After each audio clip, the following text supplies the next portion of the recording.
आज हम बात करेंगे दो अचालक या परावैद्युत माध्यमों के अंतरापृष्ठ पर विद्युत चुंबकीय तरंगों के परावर्तन व अपवर्तन के बारे में। That is to say reflection and refraction of electromagnetic waves at interface of two non conducting और डाइलेक्ट्रिक मीडिया। तो जैसा कि हम अगले पृष्ठ पर देखेंगे, दो अचालक समांगी that is non conducting homogeneous medium 1 और 2 है। माना z इज इक्वल टू 0 पे, और z इज इक्वल टू 0 कहाँ होगा? XY तल पर एक समतल अंतरापृष्ठ है। माना अंतरापृष्ठ पर आपत्ति तरंग का तरंग संचरण नियतांक K1 KI cap KI vector rather वो कोणीय आवृत्ति ओमेगा I है, I फॉर इंसिडेंट, तथा यह अभिलंब से थीटा I कोण पर आपतित होती है।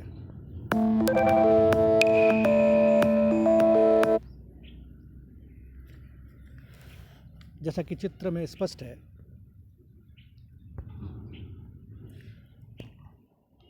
आपत्ति तरंग का कुछ भाग अंतरापृष्ठ से परावर्तित होगा और शेष भाग अपवर्तित होगा। माना थीटा आर व थीटा टी परावर्तित व पारगमित कोण है, और ई आर ई टी व ई आई ऑब्वियसली परावर्तित, पारगमित और आपतित विद्युत क्षेत्रों के मान है।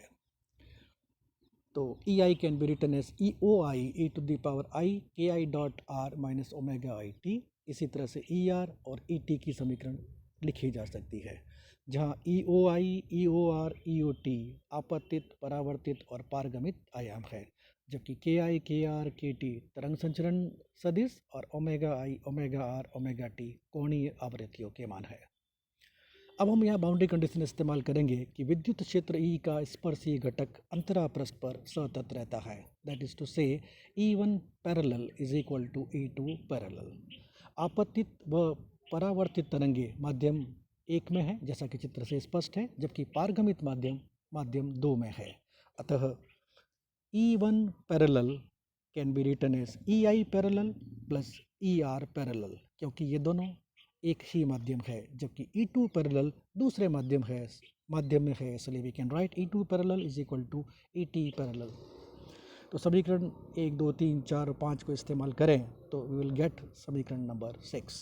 तो समीकरण 6 अंतरापृष्ठ के सभी बिंदुओं के लिए और t के सभी मानों के लिए वैध यानी वैलिड रहती है। अतः समय t के गुणांक हर पद के लिए समान होने चाहिए। अतः उपरोक्त समीकरण में समय टी के गुणांकों की तुलना करें तो ओमेगा आई बराबर ओमेगा आर बराबर ओमेगा टी, माना इसका मान ओमेगा है। अतः आपतित, परावर्तित व अपवर्तित तरंगों की कोणीय आवृत्तियाँ समान रहती है, अर्थात परावर्तन व अपवर्तन में तरंग की आवृत्ति अपरिवर्तित रहती है। चूँकि समीकरण 6 अंतरापृष्ठ z is equal to 0 x y तल के सभी बिंदुओं के लिए वैध है, अतः x तथा y के गुणांकों की तुलना करने पर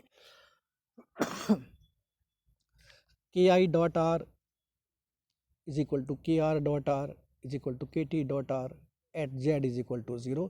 तो समीकरण में मान रखें अगर हम z इज इक्वल टू 0 रख करके, तो विल गेट दिस इक्वेशन।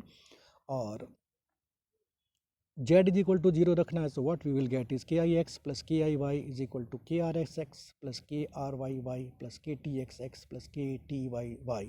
ये समीकरण x और y के सभी मानों के लिए वैलिड है, इसलिए यू कैन ऑलवेज राइट के आई एक्स इज इक्वल टू के are x x is equal to के T x and similarly k i y is equal to के r y is equal to के टी वाई। इस प्रकार आपतित, परावर्तित व अपवर्तित तरंगे एक ही तल में रहती है। फॉर एग्जाम्पल, यदि आपतित तरंग एक्स जेड तल में है तो k i y is equal to 0, जिससे के आर वाई व के टी वाई भी 0 हो जाएगा। इस प्रकार तरंगों का आपतन जिस तल में होता है, परावर्तन व अपवर्तन भी उसी तल में होगा। अब आइए बात करते हैं परावर्तन और अपवर्तन के नियमों का। जैसा कि चित्र से स्पष्ट है, K I X can be written as K I sine theta I, K are X can be written as K R sine theta R, और इसी तरह से के टी एक्स को भी लिखा जा सकता है। परंतु के आई एक्स बराबर के आर एक्स बराबर के टी एक्स, जैसा हमने ऊपर देखा, सो वी कैन राइट के I sine theta I is equal to के आर साइन थीटा आर। चूँकि आपतित व परावर्तित तरंगे एक ही माध्यम में है, अतः उनके वेग भी समान होने चाहिए। माना यह वेग v1 है तो k is equal to omega by v, because k is equal to 2 pi by lambda is equal to nu से ऊपर नीचे गुणा कर दे तो what we will get is omega by v. तो k i can be written as omega i बटा v1, k r can be written as omega r बटा v1, where but omega i is equal to omega r, so you can say K I is equal to के R. अतः समीकरण 1 से K I sine theta I is equal to K I sine theta R, which means sine theta I is equal to sine theta R, जो तभी मुमकिन है जब theta I is equal to theta R, जो कि परावर्तन का नियम है, अर्थात आपतन व परावर्तन कोण का मान बराबर होता है। चूँकि K I x is equal to के T X is equal to के आर एक्स, तो चित्र से K I x is equal to K I sine theta I, K T X is equal to के T sine theta T. So we can say ki sin theta I is equal to kt sin theta t, because kix is equal to ktx. So you can write sin theta I बटा sin theta t is equal to kt by ki.